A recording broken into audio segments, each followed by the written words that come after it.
There's no contracts allowed in this hard mode challenge, so we're having to work late into dusk here in October, rolling our grass field in the pouring rain, because we've got big plans to create a custom pasture, get some animals, and start bringing even more life to the farm.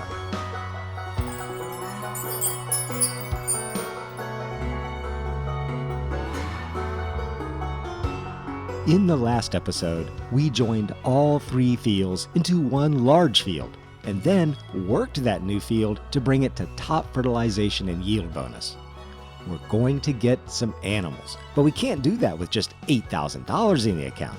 We need something closer to $30,000.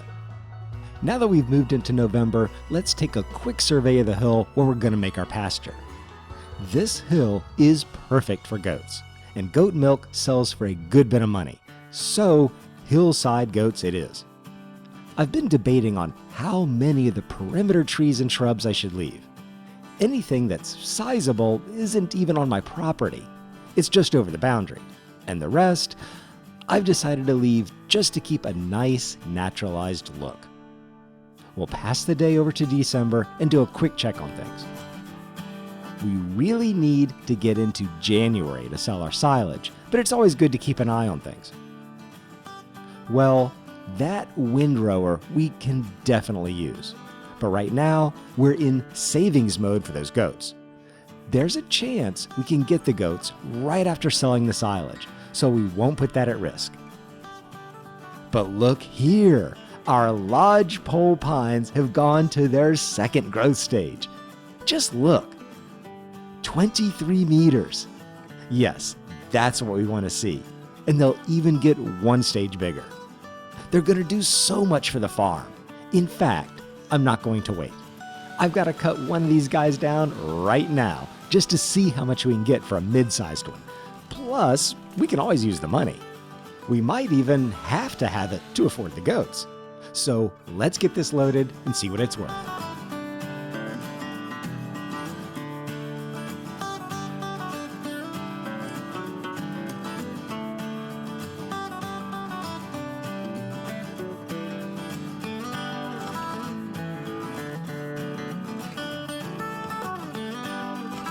We cut it up into reasonable size lengths for this trailer. Let's hope it's good enough. 2,000. That's pretty good. That means I bet they'll be worth around 3,000 when fully grown. With 40 trees, that's worth $120,000 worth of wood. And I'm trying to think ahead and budget for a sawmill, which might bring that value up to $180,000. But first, let's focus on the 30-something thousand we need for the goats. And these mushrooms we're about to sell will be a big boost for that. We'll do what we did the last time. And no, that's not flip over the entire trailer twice. It's getting the enoki and oyster mushrooms loaded and sold separately where we can get the best price for each.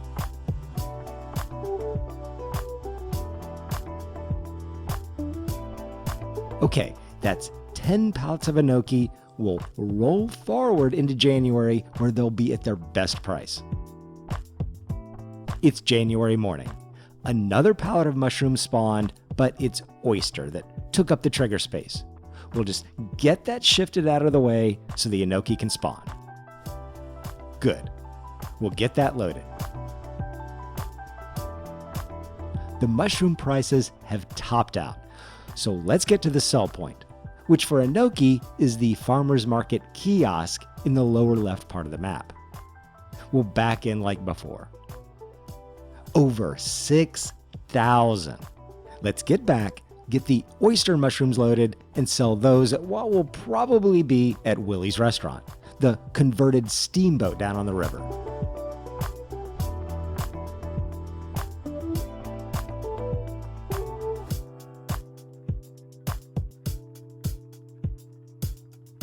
Yeah, it's the restaurant. We've got 5 of these to sell, so it should be a little over 5,000. Perfect. That's a little over 11,000 for the mushrooms and an account total of 20,000. When we get back, we'll sell the silage, which should give us 38, maybe 40,000, which should be enough for the new goat pasture. Tell you what, it's getting a little late in the day to start building the goat pasture. So we'll hit it first thing in the morning after we take a few minutes to sell the silage.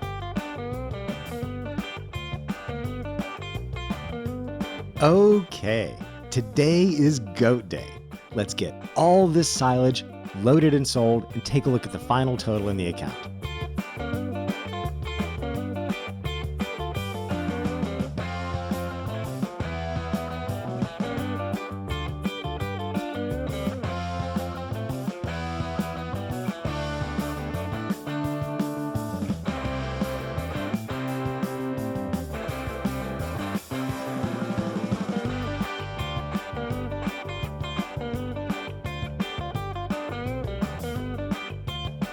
The biogas plant gave us the best price, so let's take this last load over there and see the total.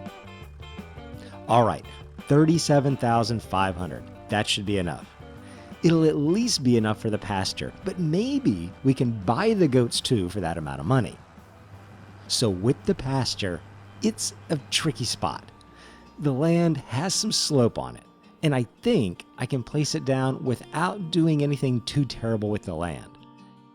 I'm going to let the placement feature auto-level the ground as it needs to, because I'm pretty bad at the landscape tool and I usually make a wreck of things trying to pre-level it. Okay, it's a little raised pad. I can live with it. Part of my strategy, and what seems to happen, is there's a diminishing return on the area of land versus how many goats you get. I don't know what the sweet spot is size and cost-wise, but you'll definitely get more animals per given area if you break up the pasture into somewhat smaller chunks. It'll also make it easier to manage with water and food because they won't be consuming it quite so quickly from each trough. You'll have 2 or more troughs. For the last bit, I'm going to be a little cheeky and place one small section we can hopefully make use of later. So there we have it, a pasture for 29 goats. The 2 things they'll need is some grass or hay and some water. That means an easy purchase of a bucket for the 3650 front loader. That's so we can pick up some of the loose grass and feed it to the goats. It was a good reason for leaving any leftovers down here. The bucket can easily scoop it up, and it's a perfect use of the loose grass to give it to the goats. Now it's time to buy the goats. I debated what to do here. I could have only bought like 10, waited 16 months till puberty, then another 5 or 6 months till they birthed more goats, and so on. But I thought getting a full pasture of goats so we can get good milk production started as soon as possible was the way to go. Goats don't eat silage. So we'll get the one residual silage bale sold off for a little extra cash and go rent a water tanker to fill up the goat pen. The goats will take a while to start producing a good amount of milk. And naturally, goats produce a lot less than cows. But the goat milk sells for a great price. So I think more goats will be in our future. All right, the goats are topped off and the mushroom house is also filled. What's on the watch item now as we move into March is our account total and our ability to rent the baler and roller we'll need to keep working the grass fields. I can tell we'll need some money by the time April rolls around. Well, really, we couldn't even lease the baler right now, so we'll need money now, and that will come from one of the lodgepole pines. It's a shame to cut them early, but if I only need one here and there to get me through, it's kind of what they're for. These process up super easy like most of the evergreens, and we could easily fit twice as much on the trailer as what we've got. But let's see what it brings in. About $2,000, just like the other one. Between the one more month of loan payments and the operating costs, we'll be a touch short of being able to rent the baler and roller we need for April. So, while the price is still okay, we'll sell one enoki pallet to the kiosk and secure those last few dollars. For a hard mode challenge like this, with no contracts, we've got to be constantly looking forward on our expenses and planning ahead. Good. That's enough for the rental fees and the other payments. April will be a different experience than what we've had before on this playthrough, because it'll be the first time we've mowed, baled, and wrapped our new joined and improved fields. It seems crazy that in the first couple episodes, we were only getting about $3,000 per round of cutting, baling, and wrapping after our expenses. And now we're easily clearing $11,000. So the farm has certainly improved. April is one of our busy months, so let's get working on that field.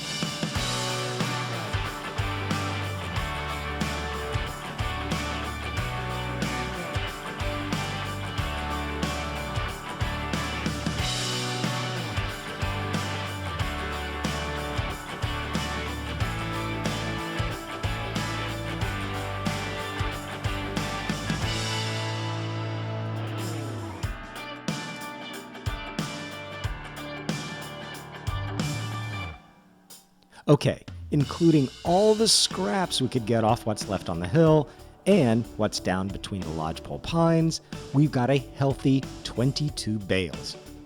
We'll return the bale from here, no need to go to the store, and start getting our nice 180 centimeter bales wrapped with the Anderson. While we get that loaded up, let's talk about what I'm cooking up next. We're probably 6 to 9 months away from the lodgepole pines reaching their full growth. When they do, I'd like to immediately start processing that wood through a sawmill. The small sawmill costs $36,000. And here shortly after we rent our roller, we'll have almost nothing in the account. So basically, we'll have to go from 0 to $36,000. That's going to mean staying on task and working the grass field through all 3 cutting cycles. The wild card would be if a perfect piece of equipment goes on sale and throws off our plan.